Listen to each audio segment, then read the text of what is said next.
Boa noite, pessoal. Bem-vindo. Hoje nós vamos fazer uma live com o Dr. Gustavo Holanda. Ele é neuropediatra e nós vamos falar sobre atendimento online.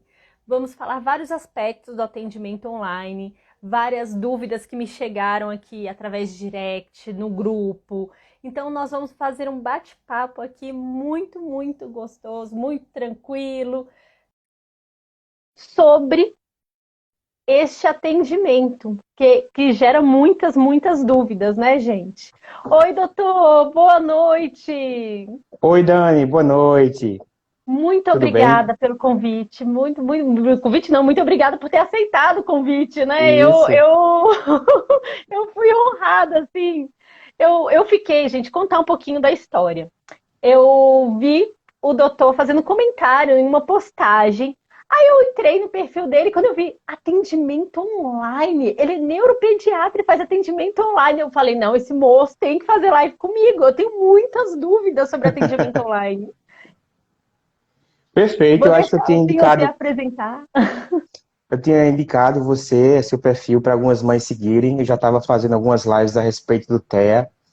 E aí, como a gente tem muita carência de informação, né, dessa área de psicoeducação, eu coloquei seu nome, o perfil do Dr. Paulo, o perfil da Maíra, o perfil do Instituto Farol, porque tem muito conteúdo bom de qualidade.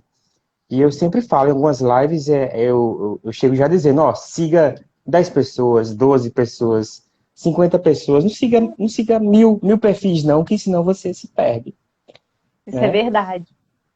Isso é Deixa eu me verdade. apresentar um pouquinho, para quem não me conhece, eu sei que aqui tem seguidores tanto do seu perfil aí, como do meu. Então, meu nome é Gustavo Holanda, eu sou pediatra, formado pela UFPB, Universidade Federal da Paraíba.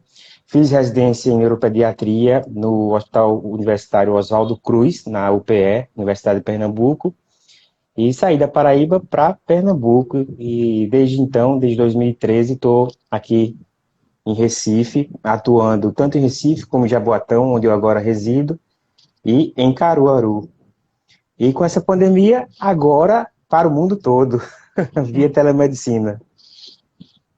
É simplesmente incrível. Eu tive a oportunidade de trabalhar com essa questão da telemedicina. Eu trabalho no hospital Hum, e é um avanço muito grande, né? Eu sou muito a favor do atendimento online. Eu sou uma pessoa que levanta muito a bandeira, porque eu faço a terapia do meu filho 100% online, né? Então, é isso. um dos motivos de eu achar muito interessante.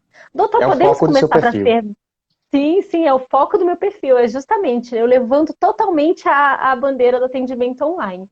E, assim, o primeiro caminho, né, o start, vem justamente do médico, né? A gente Uhum. normalmente sempre começa, tem alguns pais que começam com terapeuta, mas normalmente vem do pediatra, do neuro. E eu posso começar as perguntas, porque são muitas, você viu a lista de Podemos perguntas, sim, né? podemos sim. Então, a primeira pergunta que vem na hora que fala sobre telemedicina, né? Que na hora que eu coloquei esse assunto pessoal, mas o que é isso, né? Chegou no direct, o que é telemedicina? Tem alguma restrição de atendimento? Os planos de saúde cobre ou é só particular? E quais são os requisitos para ser atendido online que eu preciso ter para ser atendido online? Perfeito. Ó, a telemedicina existe desde a primeira comunicação de um médico com seu paciente. Isso aí remonta da Idade Média. Na época da peste negra, alguns médicos já enviavam cartas para outros países, através dos rios, comunicando à população de certa cidade que havia uma doença que estava chegando, que era para todo mundo se precaver. Ou seja, já era uma teleeducação na área de saúde, né? Mas modernamente, hoje, telemedicina é qualquer ato médico feito pelos meios de comunicação, pelos meios de informática.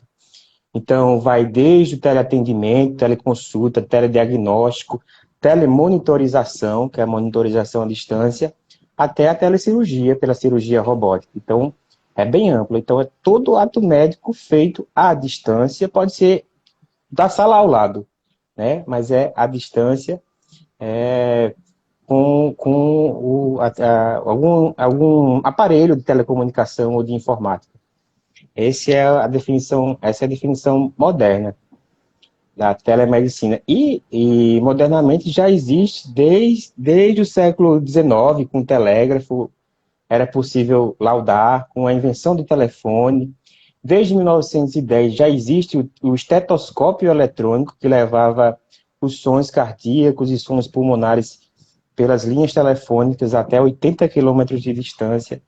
Só que modernamente veio à tona por causa da pandemia do coronavírus, que depois de muita oposição da classe médica, inclusive, eu era um dos opositores, olha só como eu mudei, muita oposição da classe médica, foi liberado e está sendo amplamente adotada, e é um movimento que não tem volta, né? Mudou muita coisa. E eu creio que nesse aspecto aí, para melhor. Também E, eu acredito. e uma das perguntas como é o atendimento. É igual uma consulta. O doutor Eduardo Cordioli, que é um dos especialistas de telemedicina do Hospital Albert Einstein, ele fala que telemedicina é medicina. É igual, é igual. Então, mas tem que ver, tem que sentir. O médico tem o feeling quando está no mesmo ambiente que o paciente. Mas tudo isso é técnica que foi desenvolvida. Então, aquela ausência do paciente no mesmo ambiente, você pode compensar com técnicas simples, né? Investindo numa anamnese, que é a entrevista médica mais detalhada, mandando documentação antes. Então, no caso do TEA, crianças com autismo, para mim, ficou até melhor. E eu acredito que para muitos pais ficou melhor, porque é possível você se deter um pouquinho analisando a criança no seu próprio ambiente, com vídeos feitos em casa. Então, vídeos no ambiente onde a criança brinca, vídeos dos melhores momentos, onde a criança está exercendo toda a sua potencialidade, e vídeos dos piores momentos, dos momentos de birras, daqueles momentos que a mãe vai gravar para ver se tem alguma coisa que se possa fazer. A gente recebe e pode analisar antes da consulta e ter um vislumbre do diagnóstico e do que está acontecendo. Agora, Doutor, hum, sim, desculpa.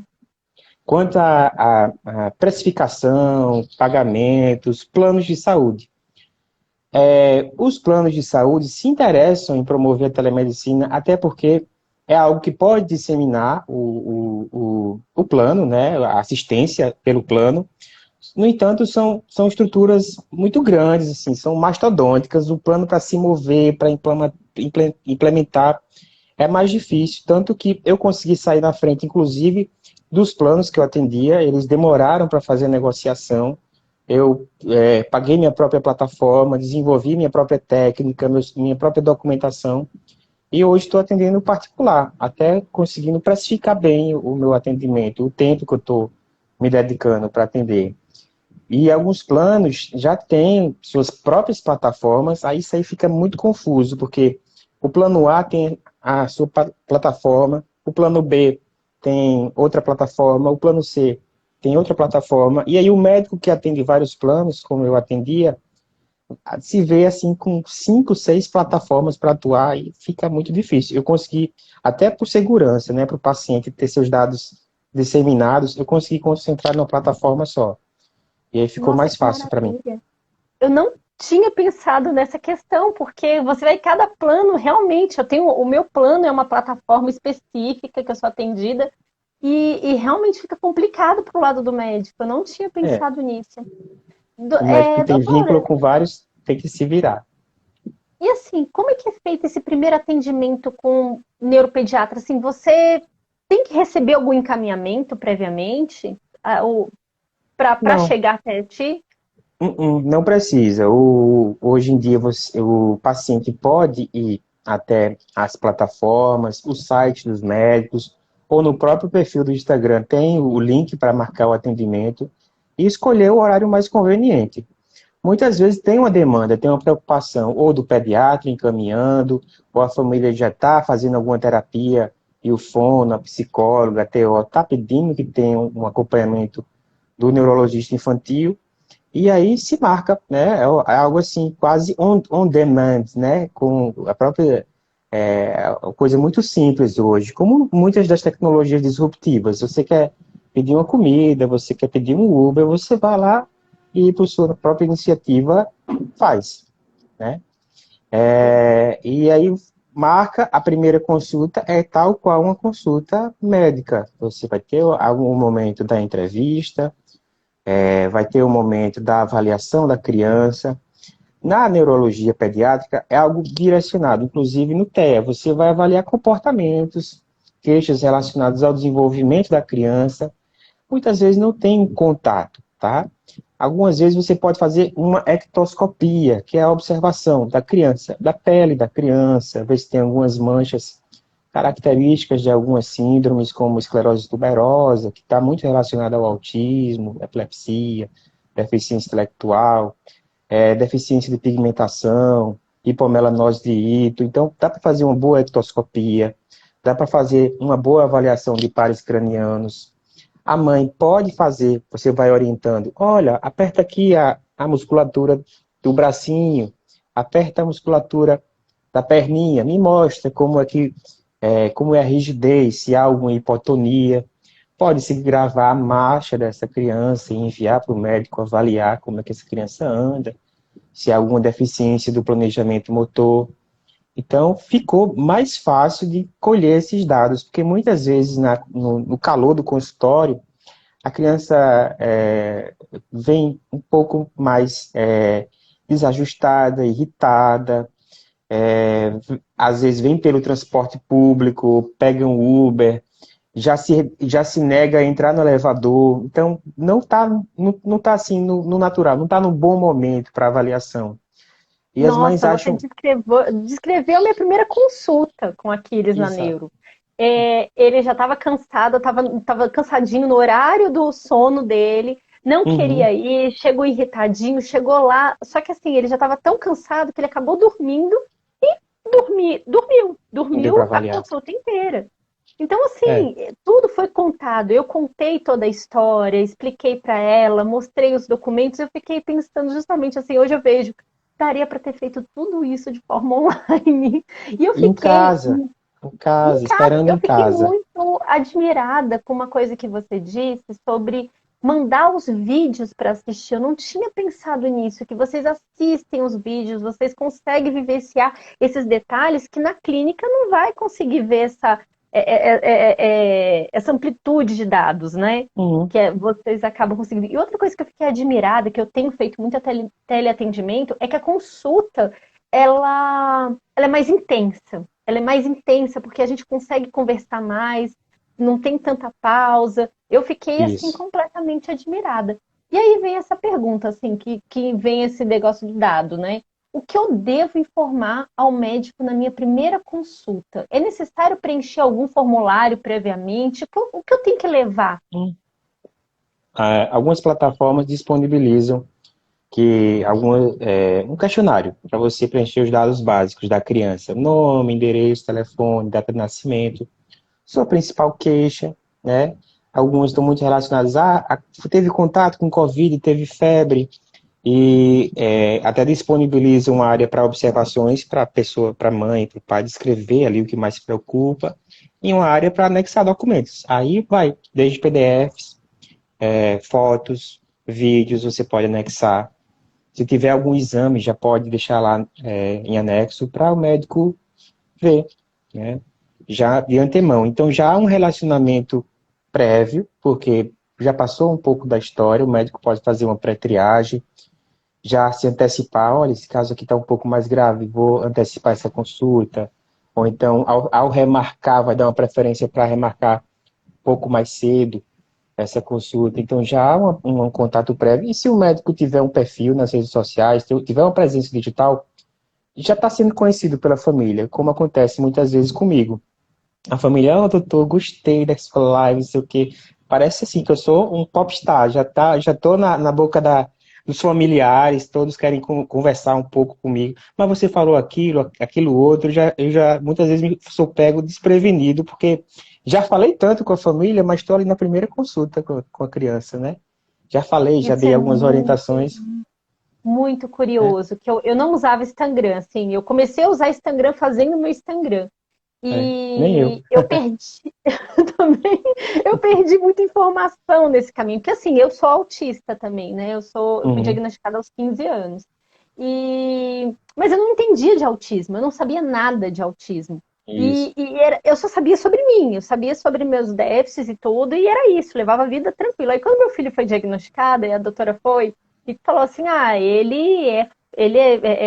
tá claramente dentro do espectro. Aí eu falei, tá tranquilo, né? Porque eu também tô dentro e eu Isso. Não tinha desenvolvi. noção dessa noção do espectro. Então, tem como você falar um pouquinho antes da gente entrar?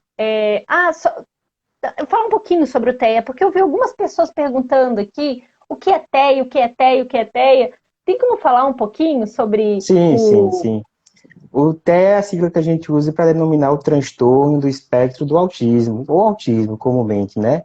Que é um transtorno do neurodesenvolvimento, de origem genética, de ordem cerebral, caracterizado por déficits, deficiências, dificuldades em comunicação, né? E comunicação a gente fala mais do que linguagem e fala, e interação social, além de comportamentos restritos e repetitivos, interesses restritos e repetitivos. Então, é basicamente isso. É difícil você encaixar nessas características muitos comportamentos humanos. Tanto que hoje a gente tem essa noção do espectro, que varia tanto daquele muito, muito leve, sutil, até aquelas formas que já estão no nosso imaginário, mais graves, que existem filmes abordando ambas as formas, né? Tanto romantizando o TEA mais leve, como também falando um pouco mais do TEA mais grave, e do Savan, por exemplo. Então, hoje é uma infinidade, uma diversidade da qualificação do TEA. E no próprio Instagram você vê, né, tem Instagrams dedicados a pessoas com autismo adultas, já com autismo leve e adultas, tem Instagrams dedicados a crianças com autismo, tem Instagrams dedicados a instituições que fazem intervenções, tem Instagrams dedicados até na parte de sexualidade no TEA, então com pessoas que têm, né, outras opções sexuais e estão no espectro, falando dessa parte mais interessante e pouco explorada do TEA. Então, hoje tem muita oferta de informação e de qualidade. Só resta a gente participar e fazer com que esse ecossistema se desenvolva. Então, o TEA é uma complexidade mesmo, não é algo só que o médico vai dominar, que o psicólogo vai dominar, mas muito se tem avançado por causa das famílias e toda a comunidade interessada em saber um pouco mais. E agora, fazendo a questão assim do diagnóstico. Uma Uhum. pergunta que eu recebi de forma bem recorrente foi a seguinte: é possível fechar e na primeira consulta o diagnóstico de TEA Isso, é de possível forma dar, online? exatamente, é possível sim, é possível. E você vai abreviar muito da jornada da família.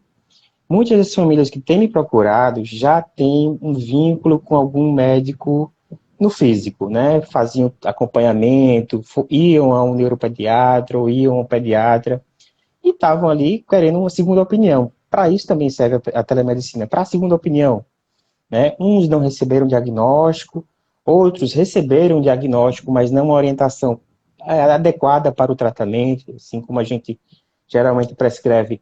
Eu sei que você também acredita nisso no ABA, de uma forma intensiva, de pelo menos 40 horas, bem distribuídas em toda a rotina ali da criança, ou do Denver também. Tinham um diagnóstico, mas não sabiam o que fazer, como é que faziam as intervenções, nem onde achar. Então, eu também oriento, assim, tem nas redes sociais, tem sites que dão curso de manejo parental, tem sites que dão cursos de TEA de TEA e de ABA para os pais. Então, é possível fechar, sim, na primeira consulta, quando você faz uma anamnese bem feita, um exame físico, uma ectoscopia que seja, quando você tem acesso a detalhes, como essas informações do vídeo, né? Mas geralmente com a anamnese você consegue saber o que tá acontecendo. E muitas vezes os pais precisam de um tempinho. Então é possível na telemedicina você dar um retorno, dois retornos. Eu depois do primeiro encontro em algumas famílias um pouco mais resistentes, eu mando vídeos, vídeos do Dr. Clay, do Dr. Paulo, do seu perfil mesmo. Olha, assista esse vídeo, vê se faz sentido para a situação do seu filho. Tem mães que voltam, nossa, doutor, depois que eu vi, depois que eu assisti, é a cara do meu filho, é a cara da minha filha, realmente é isso mesmo. Depois eu fui vendo mais vídeos e vendo outra coisa. Quanto tempo demorei para ter essa informação? Então, na telemedicina a gente dá essa teleorientação, a gente é um facilitador também. E aí faz, se não for na primeira consulta, um pouco mais de tempo de relação, você consegue fechar. E pode emitir o laudo. Hoje, com assinatura digital, né, pela aquela infraestrutura de chaves brasileira, você consegue emitir um laudo com um carimbo digital, uma assinatura digital do médico válido em todo o território nacional. Inclusive, tem bastante dúvida sobre isso. Assim, Uhum, é, sobre a questão do. E quando a criança. Teve uma pergunta que eu achei interessante. Assim, quando a criança ela fica no limite do espectro, sabe? Fica uhum. aquela dúvida: qual é o procedimento? Volta de novo? Ou já começa uma intervenção? Essa dúvida eu achei bem interessante, bem pertinente. Isso, quando você tem dúvidas a respeito, né? Então é muito, muito difícil, certo? Eu já tenho uma certa experiência, tenho minha técnica de diagnóstico, pergunto exaustivamente, chega a ser até uma inquisição. Quando eu estou, e ele faz isso, e faz aquilo, às vezes não se encaixa naquelas características preponderantes, tem um pouquinho de cada, mas tem muitas comorbidades ali orbitando aquela situação. Então, tem um transtorno de processamento sensorial, tem um distúrbio de sono, né? Tem um comportamento um pouco mais puxado para o TOD, para o TDAH, mas não é bem um TDAH. Quando a gente fica com aquela pulga atrás da orelha, eu peço uma reavaliação, mas já inicio as terapias e a gente pode dar o diagnóstico e transtorno evolutivo do desenvolvimento. Está ali dentro do espectro, né? Você não fecha pelo CID, você não vai fechar assim, autismo infantil, autismo atípico, que a CID ainda está com aquela classificação antiga, não se adequou ao DSM-5. Mas você, como hoje, na legislação e no acesso aos planos de saúde, tudo funciona à base do CID, você coloca um diagnóstico F84.9, que ali, mas a criança com esse CID já tem acesso às terapias tal qual teria se tivesse um F84.0. Vai ser benéfico, inclusive, né? Então você, como todo pediatra, às vezes até peca pelo excesso. A gente tem que ter cuidado com o sobrediagnóstico, não diagnosticar demais, não achar que está vendo outras coisas. Mas ser bem sincero, olha, eu vou partir para esse ponto, para essa linha, vejam se faz sentido, comece as intervenções, peça avaliação multidisciplinar, às vezes a família tem acesso na cidade ou uma cidade próxima, faça aí um Baylor, uma avaliação Denver, um VibMap, se aplique e me traga, para a gente ter uma noção. Então, não deixar só para o médico fazer esse diagnóstico, mas se tiver a participação de outros especialistas, claro que está difícil também, inclusive a telesaúde para isso, mas se tiver a participação de outros especialistas trazendo essa informação, ó, você pode fazer um score, assim, um MChat também pode ser feito, pode ser enviado à família, para a família preencher. A clínica do meu filho, eles começaram agora a fazer avaliação online por conta dessa Olha aí, demanda.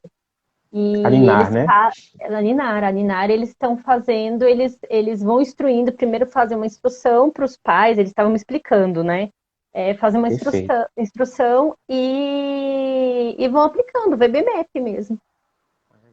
Eu Tá achei vendo? bem interessante. Quando a Eu gente falo fica porque eles. nessa dúvida, vale a pena começar de toda forma e no retorno, com 3 meses, com alguns meses depois, ter esse feedback. Evoluiu, não evoluiu, está mais característico, faz sentido algumas coisas, porque quando a mãe toma aquele susto, né, de possivelmente ter o autismo, ela vai começar muitas vezes a pesquisar e vai começando a encaixar as pecinhas e trazendo uma queixa mais estruturada, coisas que passaram de batido, despercebidas na primeira consulta, mas ela, doutor, na primeira consulta faltou dizer isso, faltou dizer aquilo, faltou dizer aquilo outro, que eu vi em algum canto que era uma característica do TEA. Aí você, assim, agora estamos desenhando bem. O diagnóstico é construído e depende muito de relacionamento. Então, como toda medicina, tem que ter o relacionamento médico-paciente e, na pediatria, médico-paciente e família. Então, Doutor, te se fazer uma apareceu, pergunta pois não. sobre questão de idade, porque eu, por exemplo, quando eu fui diagnosticada, eu fui com a psicóloga com um psiquiatra. Eu não passei Uhum. por neuro, mas eu tinha 15 anos. Até que idade pode ir num neuropediatra? A partir aí depois vai para quem? A mãe que está nessa situação, É, como é que faz? é. Hoje em dia é muito difícil. Pelo sistema público, o CRM já foi consultado muitas vezes, e isso também é uma diretriz para o sistema privado. O atendimento pediátrico é de 0 a 14, muitos estados 0 a 14. Com 14 anos e um dia já vai sendo atendido na clínica médica, na clínica de adultos. Mas eu, geralmente, para primeiras consultas, atendo de 0 a 14 e acompanho meu paciente que eu atendi mais cedo até os 18 anos. Tenho pacientes com 20 anos, 22 anos, que, assim, não quiseram receber alta da pediatria para ir para a clínica de adultos. Mas adolescentes eu geralmente encaminho para colegas que já acompanham adolescentes e adultos. Eu tenho bons relacionamentos, tenho uma rede de apoio da psiquiatria da infância e adolescência, porque a formação do psiquiatra da infância e da adolescência começa na psiquiatria de adultos. Aí ele já tem uma facilidade, um manejo do adulto com TEA também e outras comorbidades psiquiátricas, né? Porque quando o diagnóstico é muito tardio, costuma aparecer depressão, algum outro transtorno relacionado ao não diagnóstico do TEA na infância. E aí eu conto com muitas colegas da psiquiatria da infância e adolescência formadas também na psiquiatria de adultos. Algumas mães até me procuram, nossa, esse mundo do TEA, vocês só querem pegar os bebês. Eu disse, o foco moderno hoje é o diagnóstico precoce, mas não tem ninguém que trate os adolescentes. Realmente é difícil, até porque toda a estrutura de intervenção, muita da estrutura de intervenção está montada ainda para a infância. Você não acha clínicas multidisciplinares que vá atender o adolescente, principalmente o adolescente com sinais sutis. Então, às vezes o cuidado fica muito fragmentado. Ele faz uma psicoterapia cognitivo-comportamental no canto, faz uma TO no outro canto, faz uma psicopedagoga no outro canto da cidade. Não tem um cuidado como é hoje em muitas clínicas, né, multidisciplinar, onde está tudo integrado, a avaliação é global, multiprofissional. Então, a parte do adolescente é ainda uma barreira a se transpor. Acho que deveria se estar na agenda de cuidado no TEA, a parte do TEA adolescente, adulto, mercado de trabalho, inclusive envelhecimento no TEA, né? A gente Nossa, tem poucos dados a respeito do envelhecimento no TEA. eu só conheço Então, uma especialista que ela trabalha nessa parte de gerontologia e ela é TO. É a única que eu conheço e autismo. Ela tem as especializações que lá. aborda. Olha aí. É a única, sim, mas é muito raro mesmo. E você estava descrevendo o meu caso, que assim, eu fui diagnosticada com síndrome de Asperger na época, né? Que tem Uhum, muito tempo isso, né? isso. Aí era justamente, eu, além de negar o meu diagnóstico, eu não tive intervenção, eu não tinha para onde ir. Se hoje já é difícil já achar profissionais com formação em aba, Uhum. imagine há X anos atrás. Exato. O adolescente realmente é um limbo, assim, tem o pediatra e a clínica médica, mas dessa fase de 14 a 18 anos, teria o ebiatra, que é o pediatra especializado na adolescência, mas tem poucos ebiatras também hoje em dia, né? E E aí o neuropediatra que tem algum interesse na ebiatria, você acha contando os dedos. E é muito difícil realmente lidar, tem que ter um preparo especial. Meus pacientes adolescentes, quando converso, assim, estou pisando em ovos, né? Principalmente aqueles temas mais delicados, como a parte de sexualidade, as primeiras experiências, envolvimento com drogas, inclusive. Então a gente muitas vezes tem que fazer uma consulta até à parte, sozinho, sem a mãe, se eles permitirem, porque muitos também tem uma relação emocional de muita dependência ainda com a mãe. São emocionalmente um pouco imaturos, mas já tiveram algumas experiências dos adolescentes, né, neurotípicos. E te fazer uma pergunta também, doutor. Como é que é essa questão da documentação? Porque assim, o médico, eu lembro, quando eu Perfeito. saí da minha consulta com meu filho, eu saí com um livro de coisa. Tava ali o eletro, tava genética, encaminhamento para fono, encaminhamento para tudo, assim. Eu fiquei assustada com aquele tanto de exame que eu tinha que fazer, exame de sangue. Foi muito, muito. E como é Uhum. que é isso? Como é que você encaminha? Que você falou da assinatura digital e tudo, mas eles vão aceitar, eles têm que aceitar. E a farmácia, se você passar uma medicação. Perfeito. Bem, o laudo vai assinado digitalmente com aquela infraestrutura de chaves brasileira. Tem um órgão governamental que regula essa criptografia. Então, essa assinatura é válida em todo o território nacional. Né? E, inclusive, nas embaixadas, se por acaso você precisar mandar uma documentação para a embaixada brasileira fora, né, fora do Brasil, em outro país, é válida essa assinatura.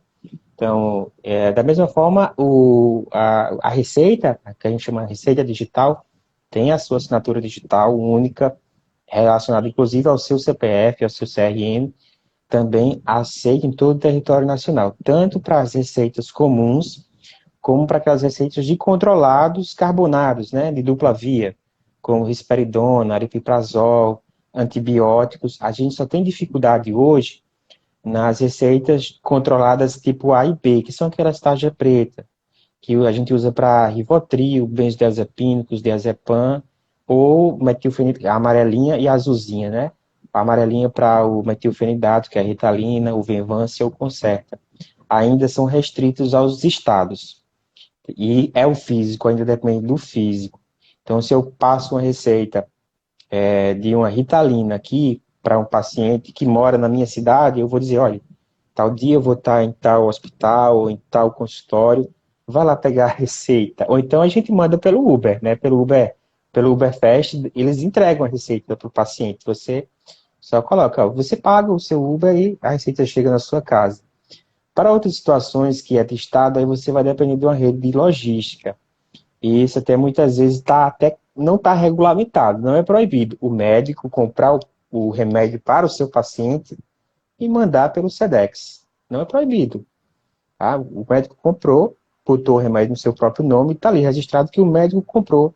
E o médico bota no prontuário, estou comprando medicação para meu paciente e enviando para o endereço tal, tal, tal. Está registrado ali. Né? Se não foi feito bom uso, se o remédio foi extraviado, se o remédio foi contrabandeado, mas a intenção era o tratamento do paciente. E o médico pode comprar no seu estado e enviar pelo Sedex, por...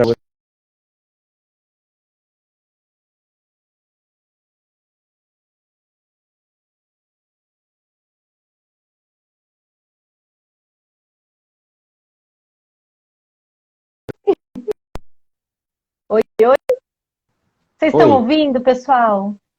Quem voltei, tá eu aqui? estou te Voltou? ouvindo. Tá todo mundo ouvindo? Gente, então aproveitar que a gente teve esse bate-volta aqui, já encaminhe essa live para pelo menos uma pessoa que você acha que é muito, muito importante. A gente vai começar Fazer isso agora a agora. falar, fazer assuntos bem importantes sobre o TEA, sobre o diagnóstico precoce, como é que é feito. Então, pega aqui o aviãozinho que está nessa direção, bem aqui nessa direção, clica aí e manda pelo menos para uma pessoa que você acha, exatamente, que precisa muito, muito escutar essa live. Que você fala assim, nossa, essa pessoa está precisando participar, então vamos lá.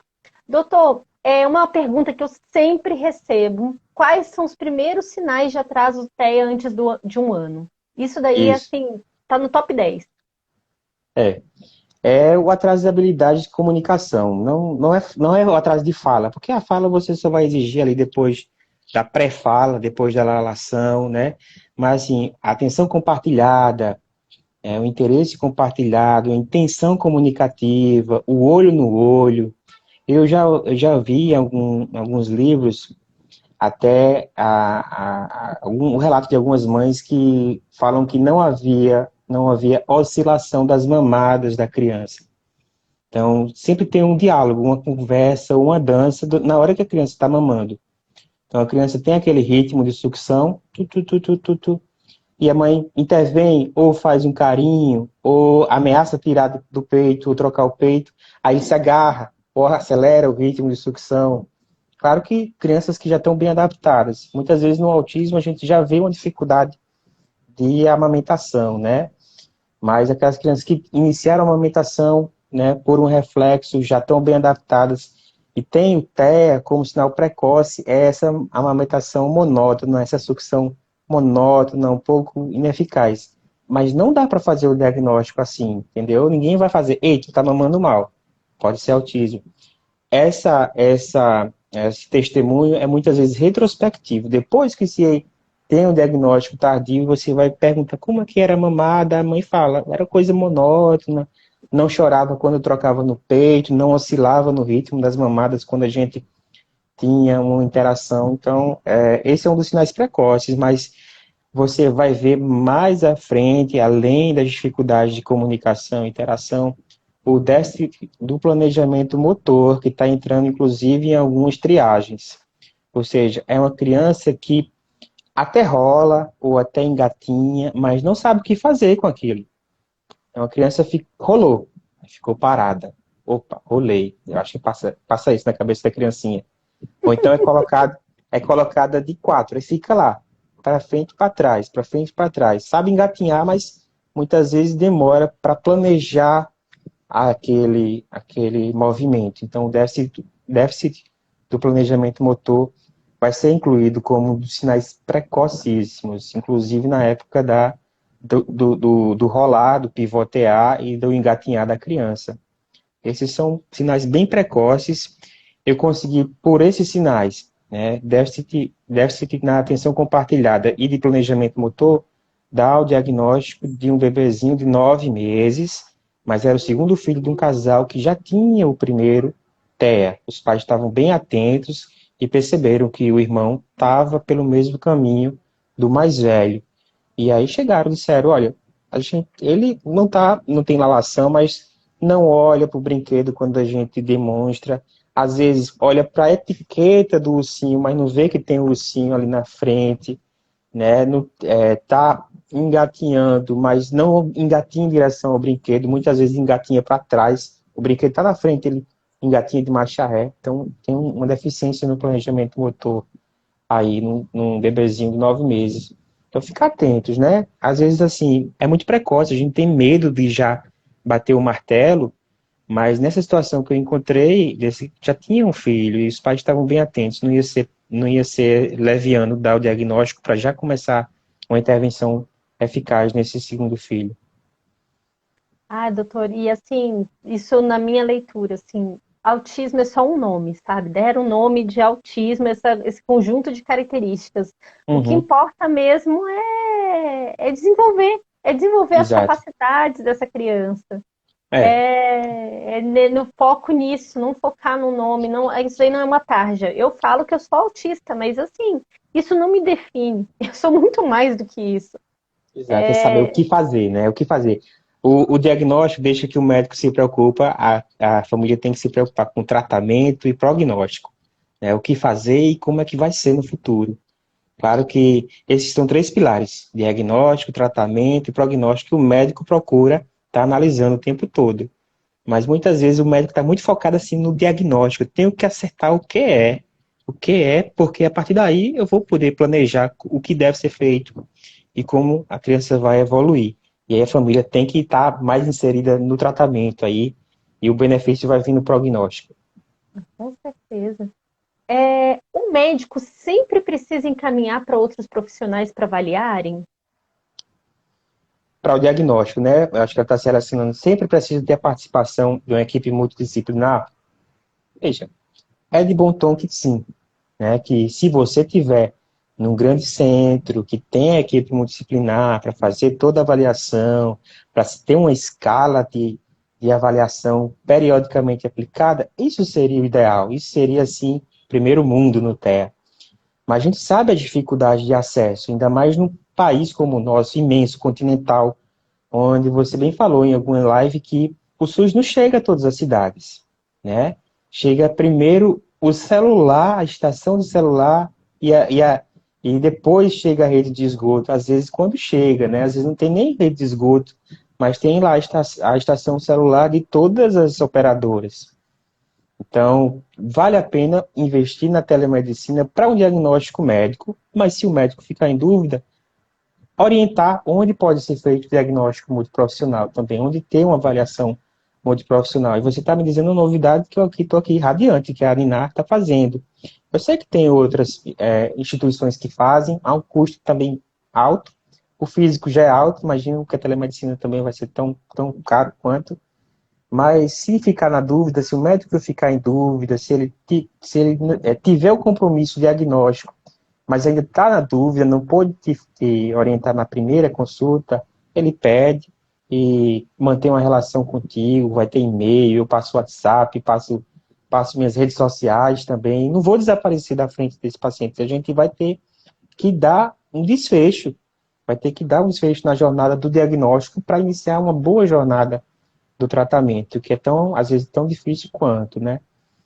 Nossa, Então, doutor, seria eu de bom recebo tom, essa demanda demais. Essa demanda de seria de pessoas no interior. E seria de bom tom que tivesse, sim, equipe multidisciplinar, onde inclusive o médico tivesse ali inserido. Já pensou? Nossa, Tem um neuropediatra, tem um psiquiatra infantil, aí tem uma TO, tem um psicólogo ABA, tem um psicoterapeuta, tá todo mundo ali. A banca de avaliação daquela criança. Mas a gente sabe que esse não é o cenário, né? O cenário é assim, tem um médico isolado, muitas vezes não disposto a também interagir com a equipe, ele dá o diagnóstico e tchau, manda. Mas, pelo menos aqui no físico, eu tenho uma boa interação, um bom relacionamento com muitas clínicas, não participo de nenhuma, por falta, assim, até de interesse, negociar, sentar como é que vai ser questão de honorários, mas tenho um bom feedback, recebo os relatórios, recebo telefonema, recebo mensagens pelo WhatsApp, estou mandando esse paciente, assim, assim, a gente tem um bom relacionamento, mas falta, assim, à distância, ter alguém que está me consultando no Tocantins, a quem eu vou poder enviar. Tem uma clínica que faz avaliação no Distrito Federal, mas teria uma clínica ali por Tocantins que, se pintasse alguma dúvida, pudesse ter uma intervenção física, seria mais conveniente. Mas enquanto tem, a gente vai dando um jeito, né? E o médico que tem um compromisso com o diagnóstico, se ele não conseguir fazer o diagnóstico médico, né, que é o que vai interessar, inclusive, para a engrenagem começar a andar, né, para essa criança ter acesso ao tratamento, ter o subsídio do plano de saúde, é o diagnóstico médico, é o CID. Sem menosprezar todo o trabalho, todo o preparo dos colegas de saúde das outras áreas, mas funciona com o diagnóstico médico. toda a base legal para conseguir, Toda a a gente base, isso, de necessita. acesso é o CID e o carimbo lá.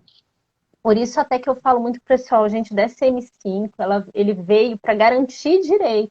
Porque no momento, os médicos, eles são detentores, né? A partir, é o start, né? Da onde Uhum. começa todo esse processo.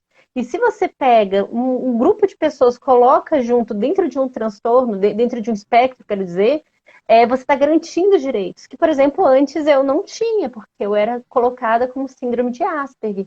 E você Uhum. coloca todo mundo ali, você garante. Uma pergunta que eu também recebo, e eu sempre passo a bola para algum médico. Eu falo, olha, siga o Gustavo, siga o Opa. Paulo, é que o eletro e os exames genéticos são essenciais. São complementares. Todos esses exames recebem o nome de exames complementares. São para investigar algo que pode estar em dúvida, pode estar pendente. Mas o diagnóstico do TEA é clínico, você pode fazer um diagnóstico etiológico com os exames complementares. Pode ser um TEA sindrômico. Então, muitas vezes a criança tem características faciais ou tem algumas malformações, desde criancinha era acompanhada com eco, a cardiologista viu alguma malformação cardíaca, ou tem o rim um pouco, o padrão dos rins alterado, ou tem outras deficiências, aí sim vale a pena uma avaliação genética, até para orientar a família, dar esse dado para a família. Hoje está assim, tá um must, a parte genética está pá, pipocando. Mas se você for esperar um diagnóstico genético para iniciar a intervenção, além de gerar muita expectativa, pode não dar a resposta que você está procurando. né? Pode dar basicamente normal. Se você pedir um cariótipo e não for uma cromossomopatia, eu vi a sua live com a geneticista, então tá todo mundo aqui sabendo um pouquinho. Não vou começar a repetir. Se não for uma cromossomopatia, vai ser normal. Se você pedir um microarray e não tiver ali uma alteração em áreas cromossômicas específicas, vai ser normal. E muitas vezes você vai caminhar para o genoma ou para o exoma, que muitas vezes também não te responde, porque pode ser um TEA relacionado a outros fatores epigenéticos, ou um TEA decorrente de uma meningite, né? TEA decorrente de alguma outra infecção, de uma intoxicação, de uma hipóxia neonatal, de uma alteração relacionada à prematuridade, que não está ali propriamente nos genes. E o eletro, só se houver realmente uma suspeita de uma epilepsia, se foi presenciado algum quadro epilético. Mas muita gente diz, mas tem alguma afasia da infância, de Landau-Kleffner, ou alguma síndrome epilética que pode cursar. Sem nunca ter sido presenciado uma única crise, é muito difícil. Então, muitas vezes o eletro pode vir normal, o que não quer dizer nada, né? Não dá o diagnóstico do TEA, mas pode vir com alguma alteração e sem a criança nunca ter tido nenhuma crise. E aí você tem um exame, muitas vezes mal lido, mal laudado, e vai explicar o que para a família? Tá alterado aqui, vamos aqui tratar o exame. Enquanto a criança nunca teve clínica. Então, o eletro é para te responder uma dúvida a respeito de uma síndrome epilética. Né? E a ressonância é a mesma coisa. Se a criança não tem nenhuma história de agravo gestacional, de agravo de parto, de agravo neonatal, não tem nenhuma outra história de alguma infecção do sistema nervoso, a ressonância também vai vir normal. Claro que você muitas vezes pede, porque pede assim, e se surpreende com algumas alterações, uma malformação do corpo caloso, algumas áreas ainda não mielinizadas, com atraso de mielinização. Assim, mas quando é que você vai pedir? Você vai pedir se você tiver um relacionamento com aquela família. Na primeira vez, assim, até é um pouco agressivo. Você passar aquele catatal, assim, de exames, né? De sangue, de uma forma desproposital, e às vezes até Ctrl+C, Ctrl+V, copia e cola, e sem saber o que está perguntando, só para impressionar.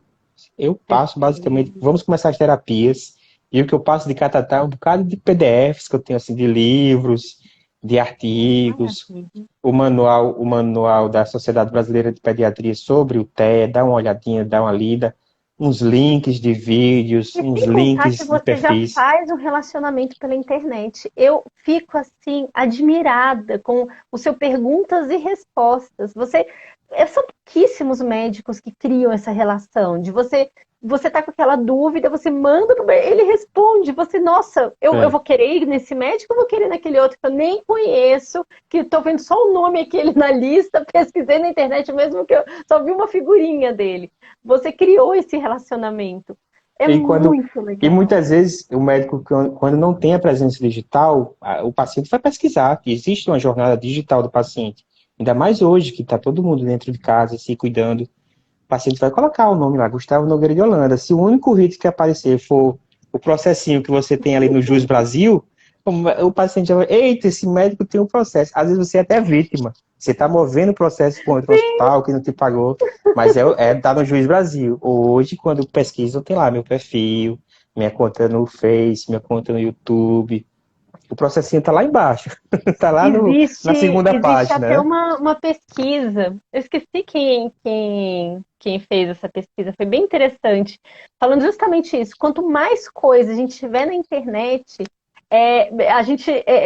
você vai estar disseminando informação. Então essas coisas pontuais elas vão sumindo. Então, a melhor Isso. coisa é que você introduza o máximo possível de informação o tempo todo. E boas informações, né? Boas Sua presença é informações. boa, assim, né? Não vai parecer assim, sua nota na faculdade, sua não aprovação no seu primeiro vestibular, tudo ainda aparece para mim.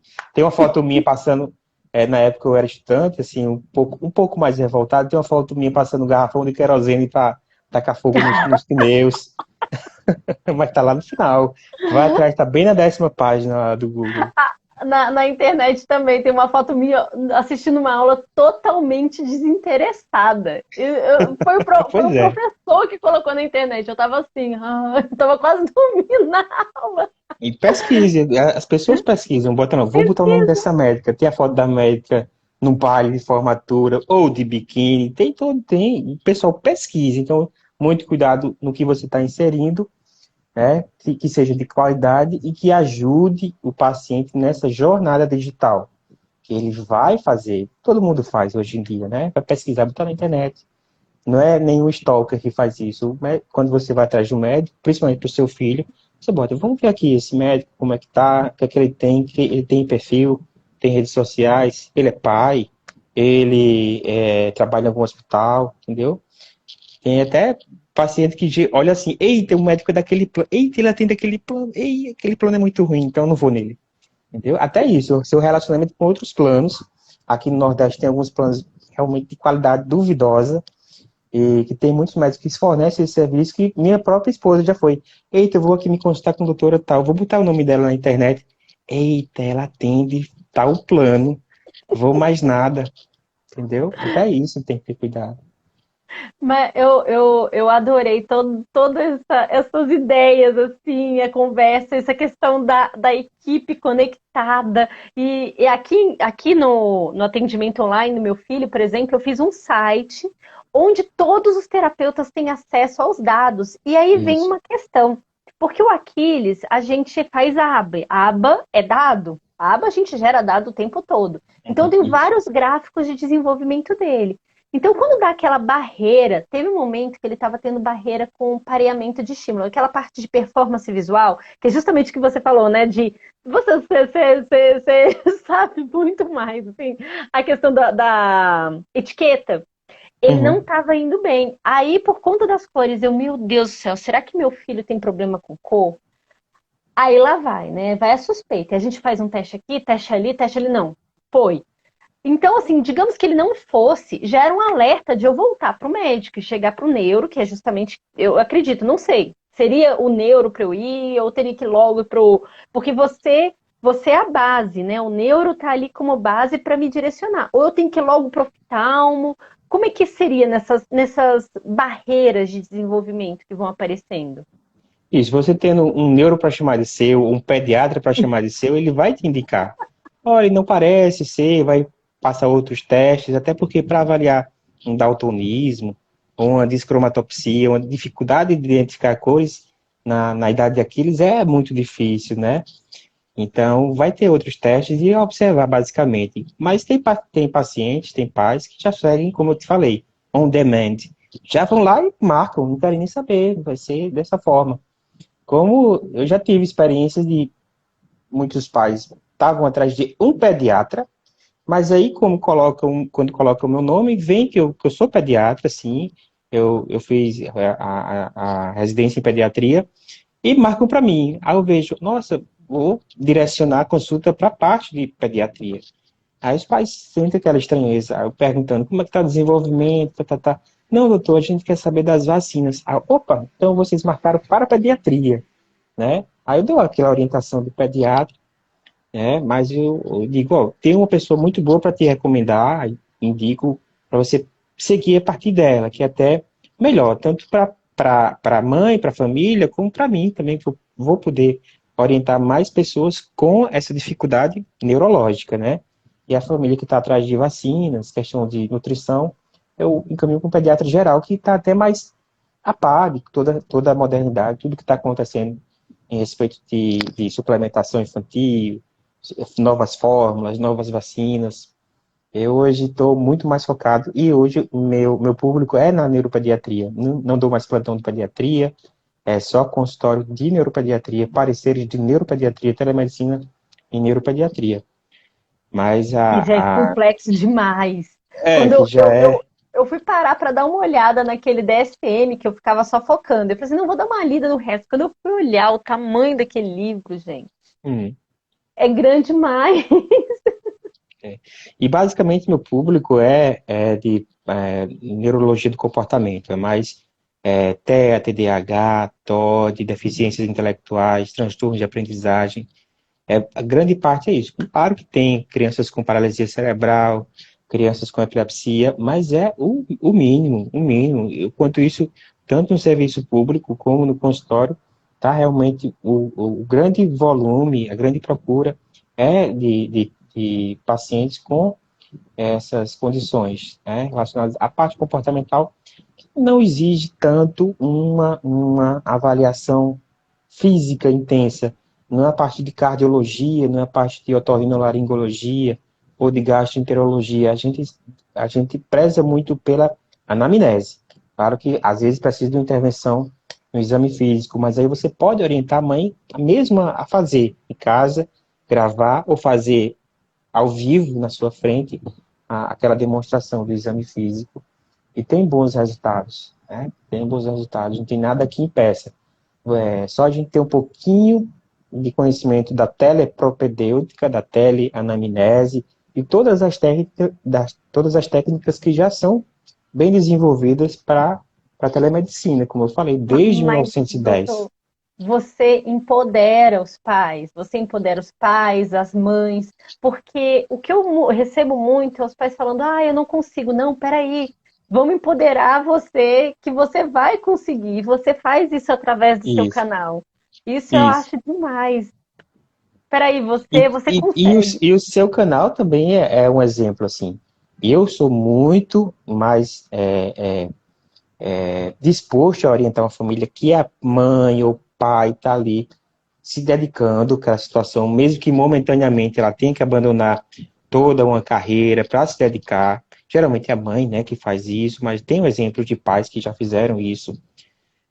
E procuram saber o que é o TEA, o que é o ABA, o que é o Denver, medicação, quando usar, quando fugir dos potenciais charlatães, né? O povo do MMS, o povo da dieta restritiva, o povo daquela ação, o povo da ozonioterapia, entendeu? Quando fugir dessas situações também. Então, quando a família está realmente disposta a fazer, essa é a família, esse é o perfil que vai ter melhor resultado. Independente das comorbidades, esse é o perfil que vai ter melhor resultado. Aquele que tem ali o olho, como diz o ditado, né? O olho do dono que está ali perto, o pai e a mãe, o casal está indo na clínica para saber como a criança está evoluindo, né? A mãe mantém uma documentação detalhada a respeito da evolução da criança, tem um vínculo com o neuropediatra, não é aquela que fica. A gente sabe que, dependendo de muitos casos, principalmente aqueles mais graves, passa de um colega para outro, para outro, para outro, para outro. Quando não tem um bom vínculo, quando assim, o médico não conseguiu convencê-la que a situação realmente é muito difícil, mas não é desesperadora, a gente pode ter muitos ganhos com o Esse vínculo, acolhimento com muito o vínculo. bom, acolhimento.